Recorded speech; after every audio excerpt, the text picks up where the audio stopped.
नमस्कार विद्यार्थी मित्रांनो आणि सर्व प्रेक्षकांनो. आज आपण आपल्या शरीराच्या एका अद्भुत भागाबद्दल शिकणार आहोत, ज्याला आपण नखे नेल्स म्हणतो.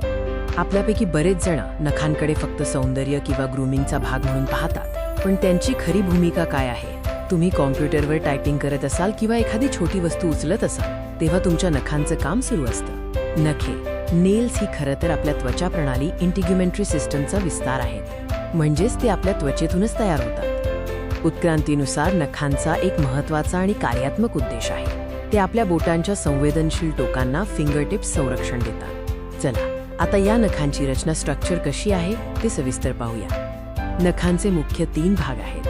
आपल्याला दिसणारे नख नेल प्लेट, त्वचेखाली लपलेले नखाचे मूळ नेल मॅट्रिक्स आणि त्वचापट्टी क्युटिकल. आपल्याला नखाचा जो कठीण भाग दिसतो तो असतो नख प्लेट, पण या नखाची वाढ त्वचेखाली असलेल्या मॅट्रिक्समध्ये होते. येथेच नवीन पेशी सतत तयार होत असतात. क्युटिकल त्वचापट्टी म्हणजे नखाच्या मुळाला सील करणारा एक लहान थर. हे सील खूप महत्त्वाचे आहे, कारण ते जीवाणूंना नखाच्या मुळापर्यंत पोहोचण्यापासून रोखते. आता प्रश्न पडतो की ही नखे एवढी कठीण कशापासून बनतात? नखे एका कठीण मृत संरक्षणात्मक प्रोटीनपासून बनतात, ज्याला कॅराटिन म्हणतात. आपले केस देखील याच कॅराटिनपासून बनलेले असतात. मॅट्रिक्समध्ये नवीन पेशी वाढत असताना जुन्या पेशी सपाट होतात आणि पुढे ढकलल्या जातात, ज्यामुळे नख प्लेट कठीण होते. हे लक्षात ठेवा की नखांच्या प्लेटमधील पेशी मृत डेड सेल्स असतात, म्हणूनच त्यांना कापताना आपल्याला अजिबात वेदना होत नाही.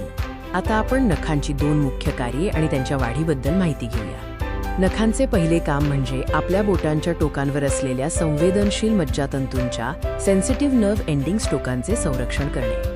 दुसरे म्हणजे नखे आपल्याला ओरखडणे, पकडणे किंवा अगदी लहान वस्तू उचलण्यासाठी मदत करणाऱ्या साधनांसारखे काम करतात. तुम्हाला माहीत आहे का, तुमच्या हाताच्या नखांची वाढ पायाच्या नखांपेक्षा खूप वेगाने होते. हाताची नखे दरमहा सुमारे 3 मिलीमीटर वाढतात. आता शेवटचा आणि महत्त्वाचा भाग, नखे आणि आपले अंतर्गत आरोग्य यांचा काय संबंध आहे ते पाहूया. नखे आपल्या अंतर्गत आरोग्यासाठी खिडकीप्रमाणे आहेत. त्यांच्या रंगात किंवा पोतामध्ये टेक्स्चर झालेला बदल पोषक तत्वांची कमतरता दर्शवू शकतो. त्यांना नियमितपणे ट्रिम केलेले आणि स्वच्छ ठेवणे आवश्यक आहे. तसेच संतुलित आहार घेणे देखील महत्त्वाचे आहे. आज नखांच्या रचनेबद्दल मिळालेली माहिती तुम्हाला उपयुक्त ठरेल अशी आशा आहे. तुम्ही तुमच्या नखांची काळजी घ्या. भेटूया पुढच्या व्हिडिओमध्ये. धन्यवाद.